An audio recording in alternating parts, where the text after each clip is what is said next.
नमस्कार दोस्तों, जय सिया राम। एक बार की बात मैं आपको बता रहा हूँ। एक बहुत पहले की घटना है एक कंजूस व्यक्ति की, जो बहुत ही कंजूस था, इतना कंजूस कि वो उसके चर्चे दूसरे बहुत सारे गाँव तक में थे। वो क्या काम करता था, मतलब हर चीज़ में कहना चाहिए बहुत कंजूसी दिखाता था। नहाने धोने से लेके मतलब खाने पीने हर चीज़ में बहुत कंजूसी करता था। तो वो ना बहुत सारे 10-20 गाँव में उसके चर्चे होते थे कंजूसी के। कहीं भी कंजूसी का चर्चा निकल जाए तो सिर्फ उसका जिक्र आता था। तो एक बार क्या हुआ ना, सब लोग नहाने जा रहे थे। तो हाँ, और एक बात आपको बता दूं, उसका घर नर्मदा नदी से मात्र 20 किलोमीटर की दूरी में था। 20 किलोमीटर की दूरी बहुत कम दूरी होती है ना। जो पवित्र स्थान होते हैं उससे मतलब मंडला से 20 किलोमीटर दूरी पर उसका गांव था। तो बहुत सारे लोग वहाँ पे जाते थे नर्मदा नदी में। और वहाँ पे है ना बढ़िया जो भी त्योहार आते हैं अपने स्नान करने वाले, जैसा है ना मकर संक्रांति का त्यौहार था उस टाइम में। तो मकर संक्रांति के त्यौहार के समय बहुत लोग का जत्था वहाँ जाने के लिए उसके गांव से होते हुए रवाना हो रहा था। तब एक बार बहुत भीड़ जब लगी तो वहाँ लोगों का आना जाना जब देखा उसकी मिसेस ने, उसकी घरवाली ने, तब उसे भी बोला कि आप भी जाइए और कुछ अपने जो पाप हैं उनको आप नदी में धो के आइए। मतलब नदी में नहाने से पाप मिट जाते, गंगा नदी में नहाने से ऐसा बोलते हैं। तो वो कुछ तीर्थ रहते हैं ऐसे विशेष जिनमें नहाने से आपके सारे जो पाप रहते वो नष्ट हो जाते हैं, ऐसा मानना है शास्त्रों वेदों में। तो बस उसी के लिए वो सेठ को बार बार उसकी जब पत्नी कहने लगी, तब वो उस टाइम में तैयार हुआ कि यार ठीक है, अब ज़्यादा ही जब बोल रही है कहते तो नहाने चल जाता हूँ, नहा के आ जाता हूँ। तब वो लगभग उसने दिमाग लगाया कि मैं यदि बस से जाता हूँ तो या फिर मोटरसाइकिल से तो बहुत खर्च हो जाएगा, पैसा बहुत खर्च हो जाएगा, मतलब पैसा लगेगा, है ना। ये बस से भी जाएंगे तो किराया बस वाले को देना पड़ेगा। तो उनने क्या काम किया कि पैदल ही वो सुबह जल्दी से उठा और अपना निकल गया जाने के लिए, स्नान करने के लिए गया। तो 20 किलोमीटर तो था ही। तो मतलब लगभग उसको 2 घंटे से 2.5 घंटे, 3 घंटे, 2.5-3 घंटे के अंदर वो उड़ते बैठते हुए पहुंच गया। तो जब वहां देखा उसने कि यार मेन घाट में तो पंडा लोग मुझे लूट खा लेंगे, हैं बहुत सारे पैसे मेरे से हड़प लेंगे उन लोग। तो वो उनने क्या काम किया कि यार कंजूस तो था पंडा लोग कहना पैसा लेंगे, पूजा वगैरह करेंगे उसका। तो इसलिए उसने बहुत दूर उधर देखा कि दूर एक बहुत जहाँ घाट मैन है उसके आगे, कि जहाँ कोई नहीं जाता,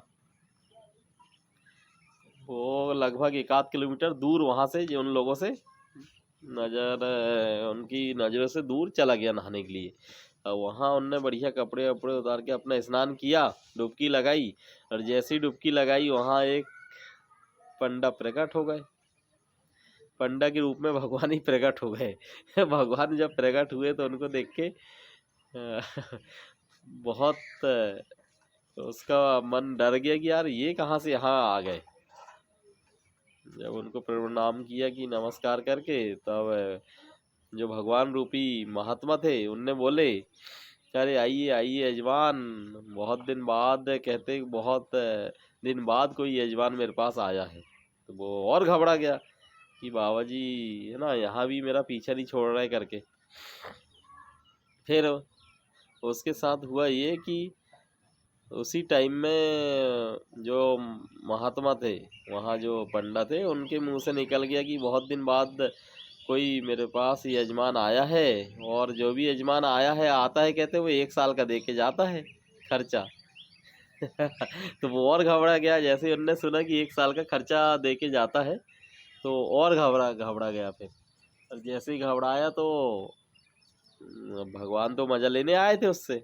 तो जैसे ही घबराया तो और मजा लेने लगे। कहने लगा वो कि नहीं जी, कहते मैं बहुत गरीब आदमी हूँ, ऐसा वैसा ये वो। तो उसको बोले कि चल ठीक है, कहते तू गरीब है उस हिसाब से तू कहते मेरा 6 महीने का खाने पीने का बंदोबस्त कर दे, उतने में मैं तेरा कल्याण कर देता हूँ। तो उनने वो और घबरा गया कि 6 महीने, ओह माय गॉड 6 महीने इतना। तो अब भगवान तो समझ गए थे कि ये महाकंजूस है, कैसे भी इसको रास्ते में लेकर आना है। तब बहुत टाइम देखने सोचने विचारने के बाद फिर से पंडा ने कहा कि नहीं जी मैं इतना नहीं दे पाऊंगा। कहते तो चल, कहते कुछ तो देना ही पड़ेगा, जब तू आ ही गया तो चल, कहते 3 महीने का मेरा खाने पीने का कर दे। तो पंडा बिल्कुल है ना उसके पीछे जब पड़े तो वो भी मानने को तैयार नहीं। जब वो मानने को तैयार नहीं हुआ, अब उसी टाइम में उसके मुंह से निकला महात्मा के कि चल तू कहते नहीं देना चाहता बहुत सारा, तो मुझे 1 महीने का दे दे। तो भी वो घबरा गया कि यार मेरे पास तो कुछ लेके मैं आया नहीं, घर से पैदल आ गया कहते, और घरवाली ने जिद किया तो मैं गुस्सा से निकल के आ गया पैदल। अच्छा तो फिर कैसा करे कहते। हाँ तो फिर महात्मा जी ने बोले कि यार हमारे यहाँ उधारी भी होती सेठ कहते। अब कंजूस सेठ बिल्कुल घबरा गया, और कि यार उधारी भी हो रही, तो उसको थोड़ा सा घबराया भी, मगर उसको अच्छा लगेगा उधारी का पैसा लेने थोड़ी ये उतनी दूर आएंगे करके। पर उसे क्या मालूम कि वो खुद ही भगवान परीक्षा लेने उसकी आए हैं करके। फिर वो वहाँ उसने बोला कि ठीक है कहते आप मैं आपको एक धेला सुनिए, एक धेला मैं आपको उधार आपके ऊपर वो कर रहा हूँ कहते, आप को मैं एक धेला दूंगा, वो भी उधार, मेरे पास नहीं है अभी फूटी कौड़ी भी, मैं आपको एक धेला दूंगा, वो भी उधार रहेगा ये। तो पंडा तो समझ गए थे उसकी चतुराई, तो उनने कहे कि चल ठीक है कहते उधार में ही सही है। अब उसको भी अच्छा लगा सेठ को, यार उधारी अब कौन कहते लेने आएगा, एक धेला के लिए इतनी दूर थोड़ी आएगा पैसे खर्च करके 500-600 रुपये खर्च करके थोड़ी आएगा। तो खुशी खुशी घर गया, बढ़िया घर के जाके सेठ बिल्कुल कंजूस सेठ मस्त आराम कर मैं लेट गया। लेटे ही था कि उधर से किसी ने दरवाजा खटखटाया, कहाँ गए जी कहते सेठ। अब सेठ की पत्नी निकली इतने में बाहर, देखी तो एक बहुत साधु वेश में महात्मा जी बिल्कुल दरवाजे में खड़े हैं। महात्मा जी ने बोले कहाँ गए सेठ तो उसकी घरवाली ने बोली कि देखती हूँ जी कहते, हाँ गई अंदर, हमने बताई नहीं अंदर ही है करके, गई अंदर। अंदर जैसे ही जाके उसको बताई उनने पूरा कि कोई महात्मा आए हैं, और वो बता रही कि मैं मंडला से आया हूँ, और आपने वहाँ जो है ना सेठ है उनने बोल दिए थे मेरे को उधार वो करवा के आए थे वहाँ पूजा, वो लेने आया हूँ मैं कहते। तो सेठ को बड़ा अचंभा हुआ कि यार इतनी जल्दी ये व्यक्ति एक थैला के लिए मेरे पीछे पीछे घर तक आ गया।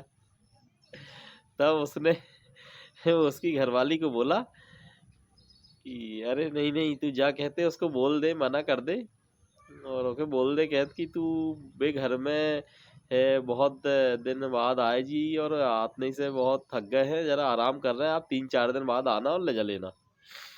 अब वो 3-4 दिन बाद आपसे मिल पाएंगे, थक गए कहते। तो जैसे ही महात्मा जी के पास आई उसकी पत्नी बोली कि भैया दूर से आए जी, वे थक गए कहते, बहुत जम से उनके हाथ पैर दुख रहे हैं, और वे उठने की स्थिति में नहीं है अभी, 3-4 दिन बाद आने और जब ले लेने बोल रहे कहते। तो उनने सोची ये चला जाएंगे। और क्या था फिर उतने में भगवान रूपी पंडा जो थे वे कहने लगे कि यार नहीं है कहते, इतनी ज्यादा थकान हो गई, ठीक है कहते हम भी रुक जाते कहते, कितनी देर 1-2 दिन यहीं ये रुकने का बंदोबस्त करो हमारा कहते। वही हमारा कहते उसमें धर्म में नहीं है कि कोई चेला हमारा, कोई शिष्य या फिर कोई यजमान हमारा बीमार पड़ा हो और हम मुंह मोड़ के चले जाएं, ये हमारे वेद शास्त्रों में लिखा नहीं है कहते। तब और परेशानी, अब उसकी सेठ की घरवाली और परेशान हो गई, फिर गई अंदर बताइए उनको ऐसे ऐसे कह रहे जी वे कह। वो और घबरा गया कि 3-4 दिन यहीं रोकेंगे मतलब कितने का खा लेंगे, कितना खा लेंगे। फिर उनने एक प्लान और बनाया, जा कहते बहुत तेज बुखार आ गई करके बता दे उनको। फिर गई वो दौड़ती हुई पंडा के पास, अजी कहते उनके बहुत बेजा तेज बुखार है कहते, और वे इतने सीरियस हो गए कहते, बहुत जम से थकान तो हो ही गई थी और खाए भी नहीं है कहते, 2 दिन हो गए कुछ, बहुत तेज बुखार आ गई जी उन्हें कहते। तो पंडा ने सोचे यार ये फिर से नया बहाना, अरे कहते अब बुखार आ गई, बेचारे यजमान को कहते तो हम उसको छोड़ के अकेले बिल्कुल नहीं जाएंगे, आप चिंता मत करो, हम यहीं रहेंगे 3-4 दिन जब तक वो ठीक नहीं होता। तो फिर क्या था, और घबराहट छूट गई अंदर। फिर ऐसे ऐसे में कुछ देर और बीता, और थोड़ी देर बाद वो पत्नी उसकी अंदर से रोती हुई आई, क्योंकि कंजूस सेठ जो था उसने बोल दिया था कि तू बता दे के तो मर गए करके। मर गए करके, और जैसी बताई बाहर आके पंडा के, तो पंडा बिल्कुल वो हो गया अचंभित कि यार मर गए। तो भाई तो मजा लेते रहे, तो आए थे उसके लिए है ना, उनकी वो देखने लगे कितने कहाँ तक पहुंच रहा है करके। तो पंडा ने कुछ नहीं, आओ देखे नेताओ, और पूरे गांव में बता के आ गया कि फलाना व्यक्ति मर गया करके।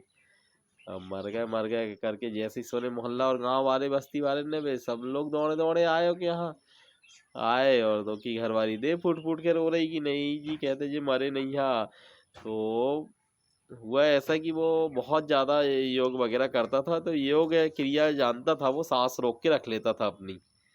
वो मतलब अपनी जो सांस है इतनी रोक के रख लेता था कि बहुत टाइम तक रह सकता था बिना सांस लिए। मतलब योग के द्वारा ये सिद्धि उसके पास ऑलरेडी थी, उसने योग साधना से ये सीखा हुआ था कि सांस को वो रोक के रख लेता था।